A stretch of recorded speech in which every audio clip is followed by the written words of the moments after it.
In today's video, I want to highlight two awesome new PlayStation 4 games that are releasing tomorrow. This week's actually pretty packed with some compelling new PS4 titles, and tomorrow we'll bring two of them, so I want to highlight both of those. Outside of that, a brand new Cyberpunk action game has also been announced for the PlayStation 4. It's called GhostRunner, and it looks pretty good. And Metro Exodus first expansion, the two kernels, launches on August 19th. I do want to highlight that as well at the end of this video. First up, I want to talk a little bit about the two big PlayStation 4 game releases tomorrow. First up, coming from Gunfire Games and Perfect World Entertainment, we have Remnant from the Ashes. Now, this is a game that is quietly picking up a lot of steam. It's actually the top seller on Steam right now, and it seems like a lot of people on the PlayStation 4 are also incredibly excited for the game. Best of all, it is being released at a budget $39.99 price point, so that's always good. I think it pays dividends for games like this and games like World War Z, where you do price it a little bit lower than that traditional $60 price point, because while not necessarily are they the biggest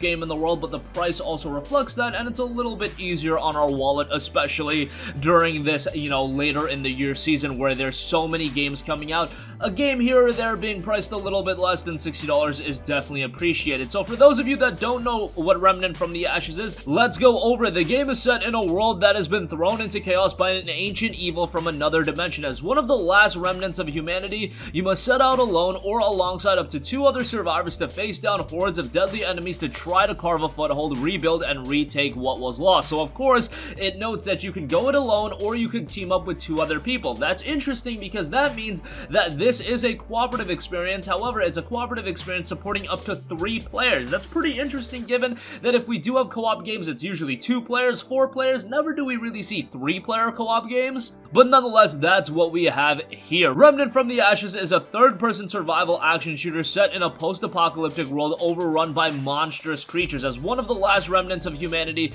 you'll set out alone or alongside up to 2 other people to face down hordes of deadly enemies and epic bosses and try to carve a foothold, rebuild, and retake what was lost. The game touts endless fantastic realms await, explore dynamically generated worlds that change each time you play through them, creating new maps, enemy encounters, quest opportunities, and in-world events. Each of the game's 4 unique worlds is filled with monstrous denizens and environments that will provide fresh challenges with each playthrough. Adapt and explore, or die trying. The game also touts scavenge, upgrade, specialize, overcome tough as nails enemies and epic bosses throughout hostile environments to earn experience, valuable loot, and upgrade materials you can use to build a wicked arsenal of weapons, armor, and modifications to approach each encounter dozens of unique ways. It also touts strength in numbers. Invading other worlds to seek an end to the root is dangerous and survival is far from guaranteed. Team up with up to 2 other players to increase your chances of survival. Teamwork is necessary to make it through the game's toughest challenges and unlock its greatest reward. So a lot to digest out of that one, considering that it will have dynamically produced worlds. This is going to be a game with a lot of replay value to it. It does look to be a relatively challenging game. However, I'm expecting something good out of Remnant from the Ashes, and I think it's going to surprise a lot of people, not only in terms of its quality level, but in terms of how many people actually pick this game up and are enjoying it. I think it's going to do really, really well. Comes out tomorrow, and again,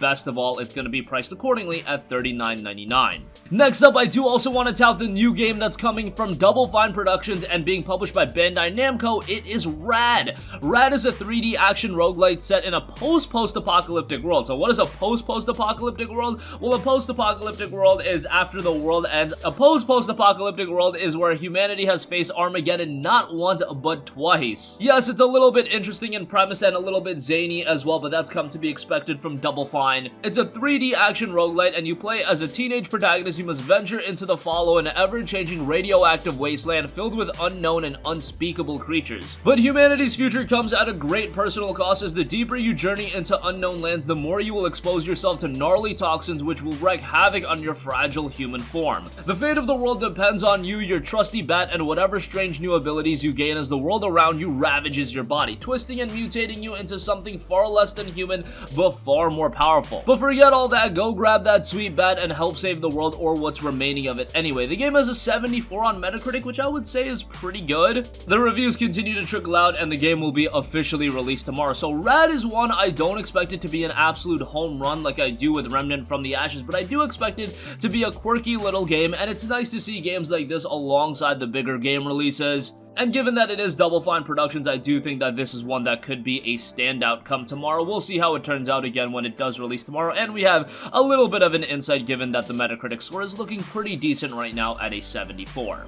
Okay, so both of those games are releasing tomorrow, and I find them to be pretty interesting titles. I think Remnant is going to be one a lot of people check out. I think Rad is going to be a title that some people add to their wishlist and pick it up down the line during a sale, but also want to cover a couple of other things. The Cyberpunk action game and GhostRunner has been announced for the PlayStation 4. This has been announced by publisher All In Games and developer One More Level, and GhostRunner is a first-person Cyberpunk action game for the PlayStation 4, and it'll be dropping on August 6, 2020. Now, take that as a tentative release date at this point. If you got a release date like that and it's a year away, there is a high likelihood that it's not going to hit that release date, but whatever, that's the release date that's being touted right now. And the game notes, enter an intense cyberpunk world and experience fierce dynamic combat, conquer your enemies in the physical world and in cyberspace, hunt for answers in humanity's last remaining shelter. Ascend humanity's last remaining shelter, a great tower city. The tower is torn by violence, poverty, and chaos. Conquer your enemies, discover the secrets of the superstructure and your own origin, and obtain the power to challenge the Keymaster. The game takes place in the future after a global cataclysm where the remains of humanity live in a tower built by the architect who died mysteriously years ago. Everyone knows the truth, no one says it aloud. The world ruled by the Keymaster is harsh. A person's worth depends on the category of implants they have defining their whole lives. The implants given to them in childhood determine which social group a person belongs to. If you weren't lucky enough to get a good life, there's nothing you can do. It's no surprise the rebellion starts. You are a cyber warrior, the only one capable of fighting both in the physical world and in cyberspace, lost and hunted, thrown into the middle of the conflict. You must use this bond with technology to ascend the tower. As you climb higher, secrets of the game are revealed. The clock starts ticking on a race to uncover the mystery behind the structure that houses humanity's last hope. Solve the riddle or be killed. There is no other option. So a long diatribe to go into. However, this looks to be an incredibly interesting game. I do not know how it's going to turn out, but from a premise standpoint, it sounds incredibly compelling. I love the cyberpunk setting. That setting's getting a lot of attention, with Cyberpunk 2077 being one of the most anticipated games of 2020. I'm not saying GhostRunner is going to hit that level of anticipation, but I am saying it could be a relatively interesting title as it is going to be released in 2020. And lastly, I do want to note that Metro Exodus's first expansion in the 2 kernels will be officially launching on August 19th. The release date has been set for the first major downloadable content, and it will be the first expansion. There is a second expansion that will be on the way, but here is an overview of expansion 1. The first story will follow the 2 kernels just below the surface under the Dead City, as he makes his home to his son Kirill for New Year's Eve. But all is not well as the people here. The slime is further consuming the tunnels, mutant attacks appear to be on the rise, and the precious green stuff that protects the people from radiation poisoning is running low. In order to secure the survival of the people, those in charge may need to take drastic measures. Following the journey and experiences of Klebekinov during the last days of his life, which Colonel Miller retraces a year later, players can expect the classic story-driven gameplay of the Metro series in a new linear chapter complete with a brand new weapon, the deadly flamethrower, claustrophobic environments, and the all-too-familiar hair-raising tension. I've noted before that I didn't think Metro Exodus was quite as strong as Metro 2033 or Metro Last Light, but don't get it twisted, it was still a very good game, and I honestly believe it's one of the better games of 2019. However, if you have yet to play 2033 or Last Light, I would recommend you to play those 2 titles, but if you played Exodus and enjoyed that, the first expansion will be dropping August 19th, and who knows when the follow-up expansion will be released, but it has been confirmed that 4A Games is, yes, in fact, working on another Metro game, and that'll be released sometime in the future. I imagine that will be a PlayStation 5 game, so probably a ways away, but nonetheless, if you want more Metro with the Metro Exodus Expansion 1, the 2 kernels launching August 19th, you'll get exactly that. And that's gonna conclude this video. Again, we've got 2 pretty interesting games being released tomorrow. I think Remnant from the Ashes is gonna turn out to be really good, and it's gonna surprise a lot of people, especially at a budget $40 price point. I think a lot of people are gonna check that out, and if you have a couple of friends to play with, it's gonna be even better. Rad is gonna be a relatively interesting game as well, and I think it's one to add to your wishlist. Maybe pick it up sometime down the line on a sale, and it is getting pretty decent reviews right now, sitting at a 74 on Metacritic. A new Cyberpunk game is coming in 2020 outside of Cyberpunk 2077, and it is GhostRunner, a first-person Cyberpunk action game, and Metro Exodus's first expansion in the 2 kernels is going to be dropping on August 19th. That concludes this video. Sound off with all of your thoughts in the comment section down below. Thank you for watching, and goodbye.